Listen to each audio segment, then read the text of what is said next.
Hi, everyone. So excited to be here today. We're going to have a really great panel where I have the absolute pleasure of speaking to 4 women who are completely disrupting women's health with 4 really, truly incredible startups.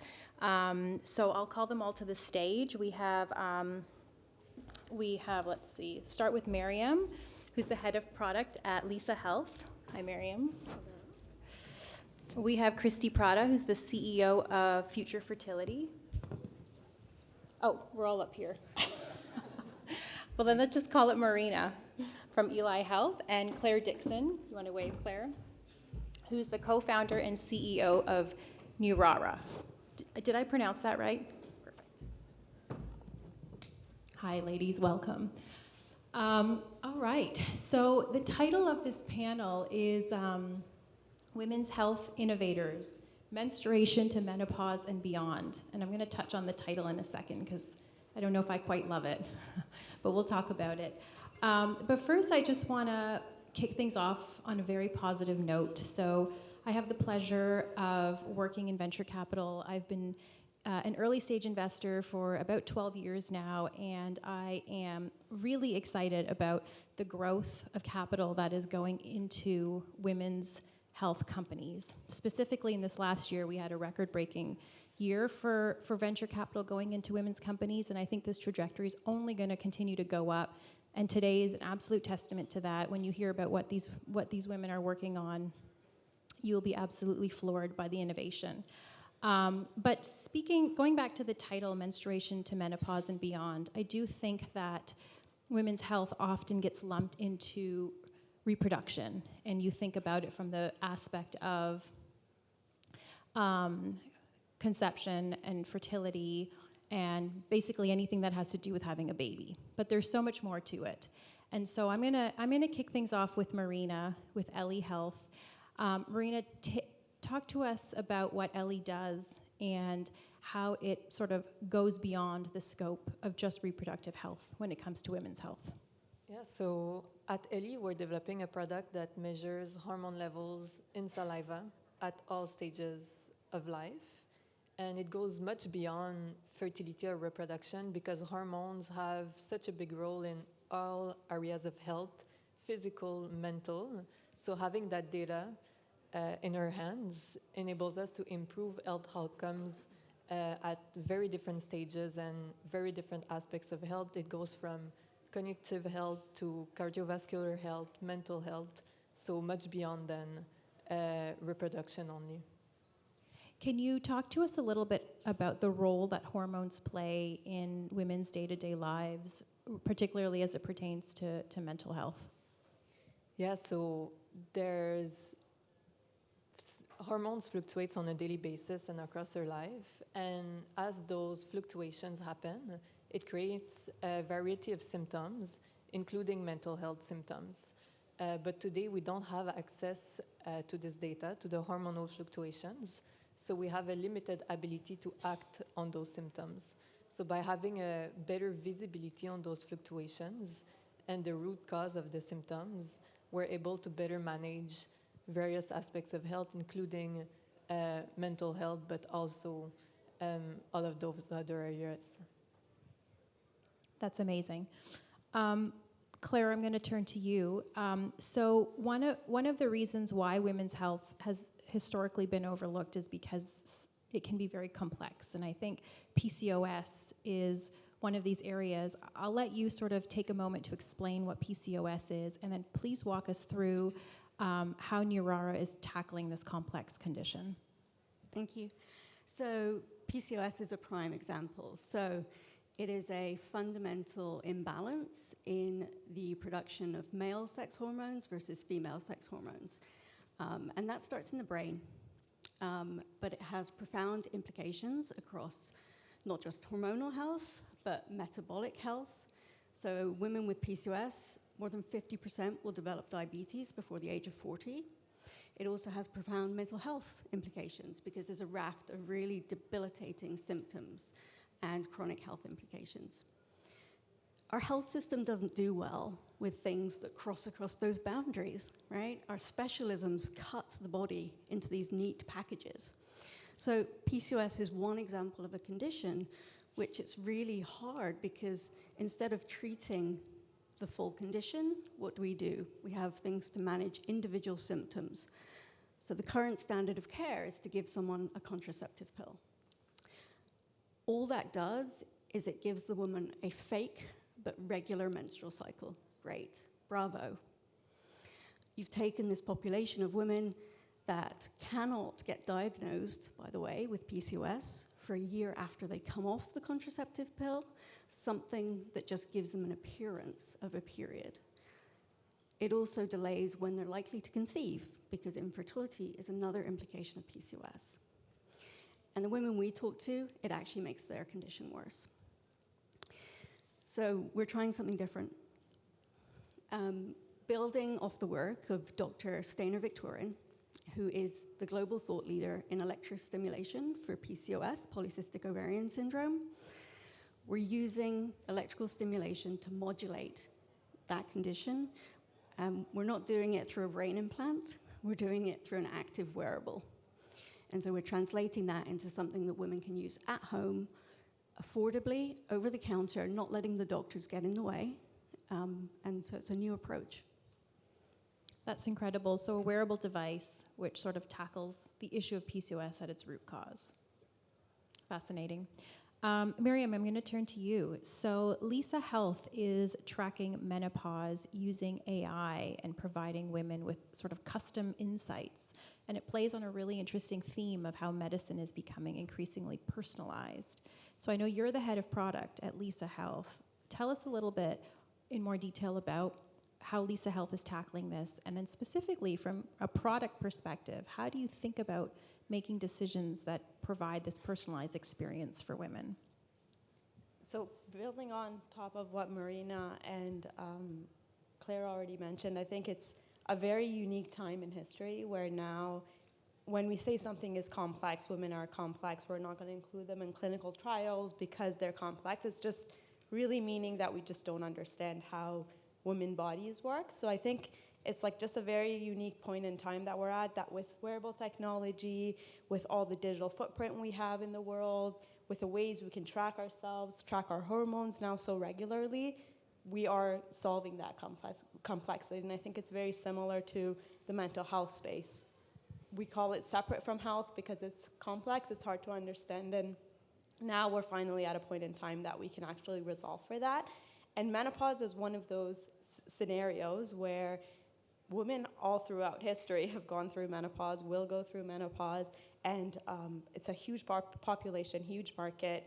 It's a point in life where it's a transition in life. You're now going from being fully reproductive and slowly less and less reproductive, and it's just a new stage. But for whatever reason, we've decided to think of it's the end of a woman's life. Women start feeling very invisible after that point in life. And really, you start seeing a start of a lot of, just generally with age, you start seeing the start of a lot of conditions that had we a little bit more education, a little bit knowledge about it, we would just be able to manage it. And it's actually not as complex as it sounds. So I think what we're trying to do at Lisa Health, and our product is called Midday, is take all that technology that's accessible to us and build a platform for any women going through menopause. And I think the key starts from that point that instead of thinking of it as like a lot of women, or a lot of our culture has made us believe it's the beginning of the end almost, is that this is actually, you're the most wise you've ever been, your body is telling you it's time to change, you're aging, it's all actually a really good part of your life, and you finally, because of the wisdom you've built over the years, you finally have the ability to make those changes. So we're really like building the product on top of that principle and using all sorts of data points available to us. So at some point, if you could track your hormonal health, we could just have that as an input and really like work towards that precision medicine where we can, you as a person, you are complex and it's really hard to figure out what therapeutic is right for you. So if you have a wearable device connected, if I can see what kind of content you interact with in the app, so your digital footprint, and I have a sense of like how things are changing in your body with some assessments along with that, we can actually really give you the right recommendations on next step. And that's really like the goal of, I think, if you put all of our companies together, everyone, we're the platform that might give you the therapeutic and track if it works for you or not, but it's really like it's teamwork that it's such a big market that has been invisible for too long that it's just so many opportunities. And I think the key of product is to take into account that uniqueness of the opportunity, but also the complexity of it, and build a super simple experience, because at the end of it, you just have to do that one thing right to be able to get through it quickly. Thank you. I love how you said that, and I love that there's partnerships already happening up here. Okay, Christy. So turning to Future Fertility, which is using AI to generate personalized insights on the quality of women's eggs, which from my understanding is unique because most of the time those insights are applied to full embryos. Can you tell us a little bit more about what Future Fertility's technology is and some of the key insights that you've been able to unlock by focusing specifically on the egg? Thank you. Yeah, and I think it's, looking from the conversation earlier today, this is a real good example of why it's important to understand the female biology and how that can benefit everybody. Until now, without technology, there was no way to look at the oocyte and assess differences in morphology that impacted success. Every other part of the fertility process, there's different tools to do that. We can measure hormone stimulation. We can look at sperm and assess which ones are good. There's been different grading scales for looking at embryos and uterine thickness for implantation. But the egg's never been well understood because we simply didn't have the technology to do that. You can't look through a microscope and tell whether or not it's a good egg, even with the aid of a microscope or other technology. So perfect application of machine learning to bring information about the female biology in a way that can benefit everyone. So that's what we're doing. The way it's used is a variety of clinical settings. First, and maybe the most obvious use case is for egg freezing. Patients who go in to get their eggs frozen historically just left with a visa bill and a number of mature eggs, which is a problem. This is a costly process, and most of the time people are doing that because they want to preserve their fertility. They want to understand more about what their fertility looks like and have a sense of, how likely am I to have a baby into the future? So now we're able to give them that insight, not just telling them about the quality of their egg. Maybe if the eggs weren't that good, get them to do another cycle to make sure that they have better chances of success. But then also understand what does success potentially look like into the future. As social egg freezing has grown in popularity, what has come out of that is an understanding that people don't really know or understand what does it mean after I freeze my eggs? How likely am I to have success? So we're also bringing insight and awareness to that process in a personalized way for patients. Our other clinical use case is around ICSI-IVF, which is a type of IVF where you're isolating for the male infertility factor. Those who haven't been through the process or don't know much about it, 70% of IVF cases fail the first cycle. And until now, we weren't able to say whether or not the egg had a contributor into that. So by having information about the egg available to the physician, available to embryologists, and to other clinicians in the process, we're able to say, okay, should you do another round, or maybe we should consider egg donation. Giving that information to all the clinicians as well as the patients going through that process is critically important, and we believe has huge impacts downstream for care. That's fascinating, truly. And like you said, the number of women who are opting to freeze their eggs is just growing astronomically. So that transparency is really incredible. I think there's a common theme amongst all four of your companies, which is you're creating new data which has never existed before.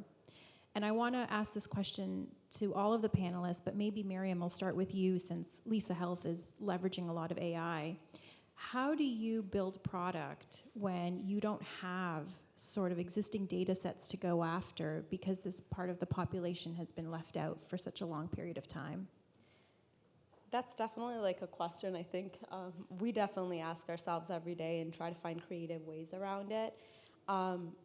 There is a lot of data missing, but there is also a lot of data available. So you start with what you have, and we are, like from the early days of our company, not a lot of startups would spend that much time in their data models, making sure we can actually use our data and how we're storing it and all that. That became a core part of what we do, and enriching that data with the resources that we have with partnering with other companies. I think there are like new tracking your hormones, tracking like your brain function. Like all of these are new data points that are actually, if you create it in a way and make it accessible via an API, it becomes actually very relevant for everybody to use. And I think in the women's health space, that's naturally going to happen, because now that we know there's this much data missing, it's a great opportunity. Investors see that, so it both financially as a business makes sense, and also we know that, for example, for menopause, there's so little study that has been done around it, that creates more business opportunities for our business too, that if we have more data around irregularity of periods, something as simple as that, that's a great indicator of starting menopause. Now we have access to all that data that we can start studies with. So it's like you think of other ways of monetizing the data that might not be super obvious or maybe other companies don't think about, and you think of partnerships, and you build your product from the day one in a way that the data that you're actually gathering can later be used. So you have to think a little bit more ahead of like, okay, if I have this much data, these are the kind of algorithms, and you start from simple and your algorithms get more and more complex over time. Amazing. Anyone else? I just want to talk about listening to women. I was watching the last panel. Well, I was listening to the last panel, and I was watching the audience, and I'm watching the audience now. And so when Sanj started speaking, a bunch of you put down your phones and looked at the stage, and when he stopped speaking, you picked up your phones again. We struggle to listen to women. Doctors struggle to listen to women. That is so fundamental. Like anybody developing a healthcare solution, like if you're not talking one-on-one to people constantly, yes, we engage with the data. Yes, we talk to advocacy groups. But if you can't friggin' listen to somebody and hear about the personal experiences and the diversity of personal experiences and how that disease affects them, then you're really not going to design something that is going to be successful. And I think I don't know if anybody else noticed it, but it was just crazy watching the room. Crazy. Well, I'll just add to that. The data shows that too. 85% of women do not feel like their healthcare provider listens to them. So 85%, that's a huge number. Which is interesting, because I think 50% of GPs are now women, are they not? Or at least women, students studying to become GPs. So why do we think this taboo continues to exist at the medical level?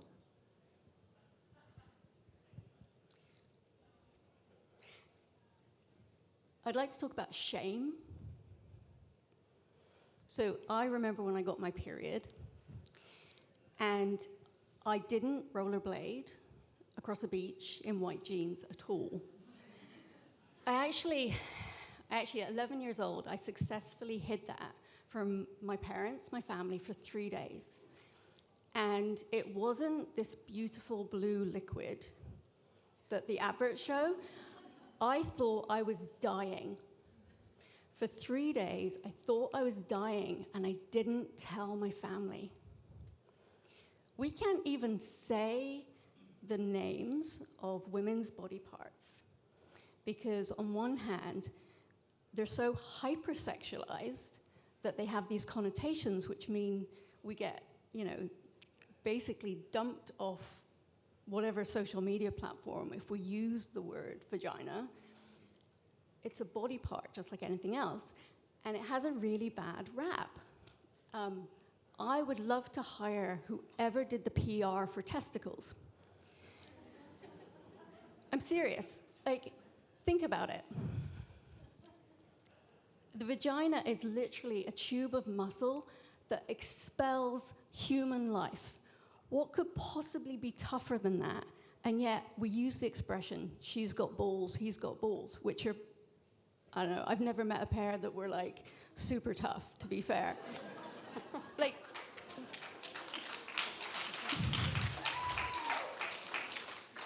It's so insidious in our culture, we don't even notice this stuff anymore. But we've reduced women's bodies into these parts where we can't talk about them at all. And how are we going to treat them? How are we going to raise issues?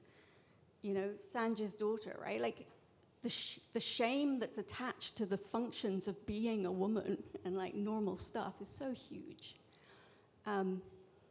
You know, let's break that down, right? Like, let's actually, you know, pull back the power and like, the more we talk about these things, I don't know who's got the bingo cards for how many like terms Rachel or I can use on the stage, but like whoever's winning, great. You know, like, let's get them out there, because there should be no taboo here, but there is still, sadly. Okay, I'm going to turn a little bit to, so I want to talk a little bit about fundraising, because we have a recent success story. Marina, Ellie Health raised and recently announced that it's raised $9 million Canadian to date, which actually represents the largest amount ever raised by a women's health company led by a female CEO in Canada. So I think that's a huge accomplishment. Tell us, Marina, about your recent fundraising experience, how it compared possibly to when you first started the company and that fundraising experience, and just draw some insights for us. Was there similar level of education involved that you had to provide investors, or are you starting to see a lot more knowledge and understanding of the women's health space? I do see more understanding of the women's health space, and when we started the company 4 years ago, the space was still heavily focused on fertility, menstruation, but now there's a broader understanding that, well, women's health is not a niche and that it's a huge market. So I feel that this realization has become more and more common. However, something I've experienced and that other companies in the space have experienced is that when we see which investors are interested in women's health and leading deals in women's health, it's still a majority of women, which are a minority in venture capital. So we do have a mix in our investor groups. Some men, of course, that participated in the round. Some of them are in the room today. So we're very happy about that. But when we look at the broader picture, it's still a majority of women for a space that represents a huge economic opportunity. So it is changing, and it's extremely encouraging to see that increased funding in the space. However, 9 million still translates that the space is in infancy in Canada, given that it's a relatively small amount when we consider small amount for historic record, when it's about a space that touches more than half of the population. So it's extremely encouraging that it's changing, and ultimately it shows that there's room for growth. So that's the biggest takeaway, I think. So the challenge being we need more female funders to be able to have more capital. I think that will have a huge impact, but also that more men realize that it's a space like any others.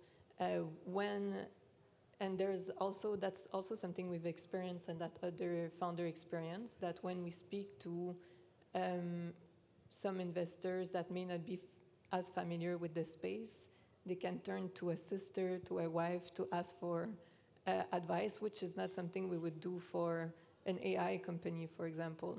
So realizing that we can be a women's health company, but also a healthcare company, a digital health company, a medical device company, and that it should be analyzed like any other opportunities. I think changing that dynamic will see even more explosive growth in the space by not only having more women investing, but also more men analyzing those deals like any other and looking at the numbers behind it. Christy, I know Future Fertility has also raised a Series A and from some European investors as well. Did you experience a similar path that Marina's talking about, or do you see slight nuances, particularly being in the fertility space, which may be slightly more understood? Yes, I joined after our last round, but I can speak to some of the nuances that I see that are a bit different. I think you're right, fertility is getting a lot of attention and a lot of investment, in particularly recent years. Lots of news about PE firms buying up clinics and a lot of amalgamation in the clinic space, and a lot of big investments in fertility and health tech around fertility. So I haven't personally experienced that here yet. I tend to agree with Marina. I think if you're able to build a strong business around the space and create a good business case with strong fundamentals and unit economics, I think that it should be, and I hope that it will be evaluated in the same way as other companies. And I've had some strong indications. Of course, we'll see how that plays out later this year when we start to go out for fundraising. But I'm optimistic just because of the growth and attention around fertility. And I think one of the other things that fertility benefits from is it's a little bit more of a closed environment in terms of the clinics and the specialty networks that we work with. A lot of money has been poured in, but it's also all very private in terms of how the service is delivered, which means better access to data, better access to partners who are willing to jump on and test and prove things out in a clinical setting.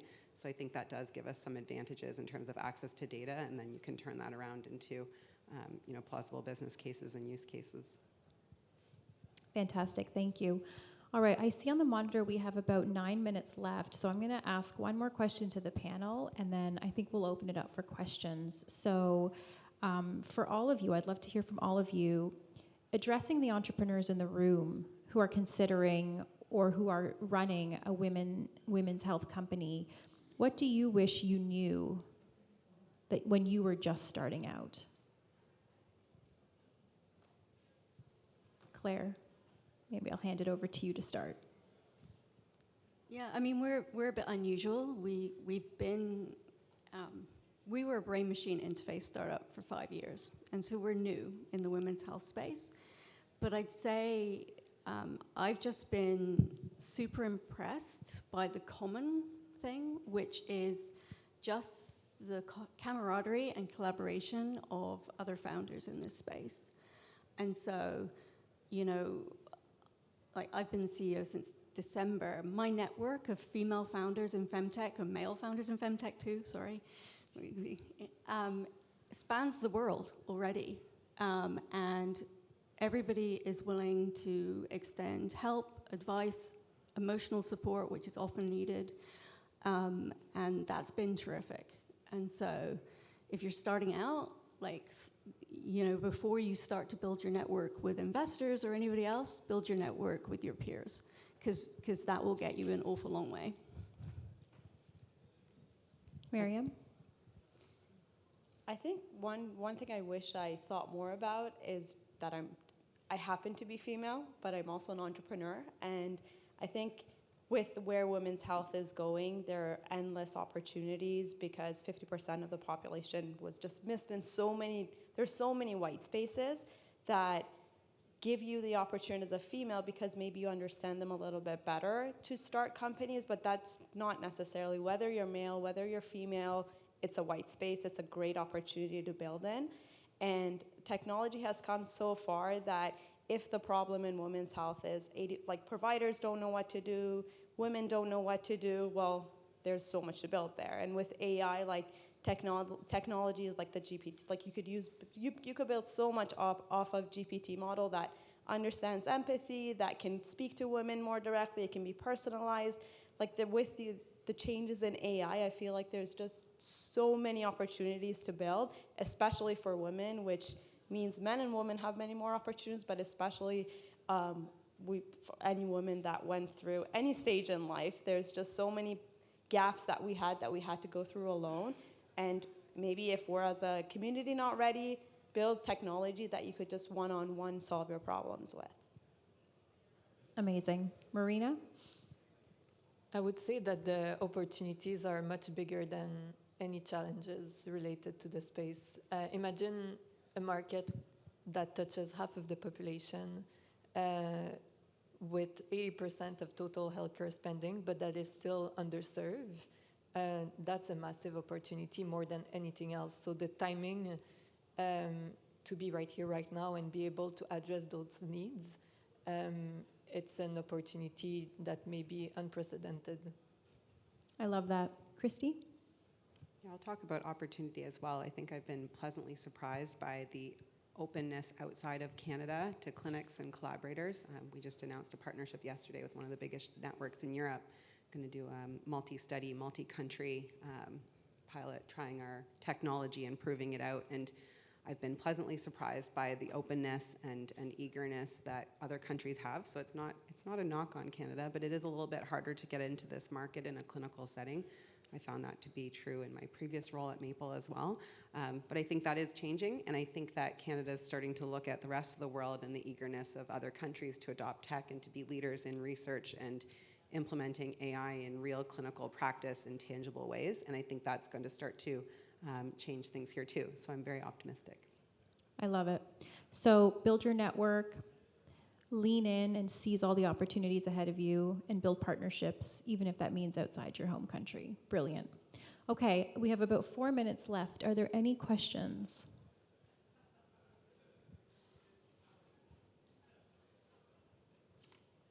Some folks are hesitating. These are 4 brilliant, brilliant women with 4 brilliant companies. Okay. Oh, go ahead.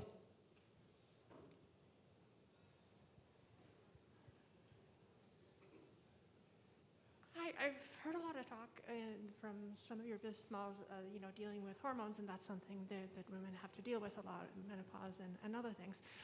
One group that deals with a lot related to hormones is trans people, and I was just wondering if any of you are aware of, any businesses or any approaches that might be inclusive to that population as well. There's men, there's women, but other people as well. That's a great question. I'll just paraphrase it. So the question was, do you know of any opportunities or other companies that are dealing with hormones as they relate to trans people, which is a group that this does pertain to? I can go ahead for that one. There's some businesses that are exclusively focused on that population, like in the UX, the digital health company Folks, but other businesses like ours does address needs for that population. In our case, it's part of our vision to also support people using hormonal therapy in the context of a gender transition. So that's one example of how hormonal health company can also improve health outcomes for that population, and also a reason why the term FemTech could be limiting, because ultimately it's just another example of how hormonal health is not synonym with women's health. And that goes to our company as well. Menopause is for anyone who has a productive system and is going towards it. So our therapeutics are inclusive of all genders. Any other questions? Go ahead. So we touched upon this a little bit, but roughly 2% of funding goes to women entrepreneurs. We mentioned maybe changing who the funders are and how that might change this stat, but I just wanted to ask what thoughts other than that might contribute to fixing the problem. Ladies, any thoughts? There's a bunch of people who are trying to do things differently to encourage any type of diversity in founders. So, for example, they might be encouraging more immigrant founders or people of color, and so they're trying to change up the process, because we all know that primarily the process by which people get a very favorable route through funding is a warm introduction. And so that is something that's, potentially part of the problem. However, as somebody who is a founder who's going to be seeking funding, things like I don't want to talk to you, submit to my website as a process that's meant to improve that. doesn't necessarily work, because there are also funds out there that, if they're honest, say, yeah, we tell people that because we just ignore whatever you submit and we don't even read it. And so it's like this tussle between understanding who's being sincere in wanting to establish a process that's fairer, and others who are basically like, if you're not a warm intro, you can. So I think there's a lot of challenges, and there's a, you know, as you kind of start going through this process, there's a lot of disillusionment, but you know, we talk to each other, right? So, you know, if somebody has a bad interaction with a funder, then they're going to miss out on the amazing opportunities that we've been talking about, because we'll talk to each other, and if someone's not good to deal with, if someone's not genuine, then guess what? We'll talk pretty quickly, and they'll stop seeing people. So, you know, it's a two-way street, right? I think VCs need good opportunities and good deal flow. Women's health is a massive opportunity, huge markets with some key innovations happening. And yeah, like, we need them, they need us. Like, you know, it's not one-sided. It's symbiotic. And the numbers are going up. I actually challenged the 2%. I want to look this up, because from my vantage point, that number has steadily been going up. I in my day-to-day, I probably 30% of the founders I meet are now women-founded companies, either as a co-founder or the solo founder and CEO. I'm blown away by how many women make up my day-to-day, and perhaps it's a woman, and perhaps because I'm a woman, I'm attracting them, but I'm very optimistic that this is going to continue to go up. Panels like this, conferences like this, where there's a focus on women's health, education, creating data, creating new opportunities, it's only positive from here. So, big round of applause for these 4 incredible panelists.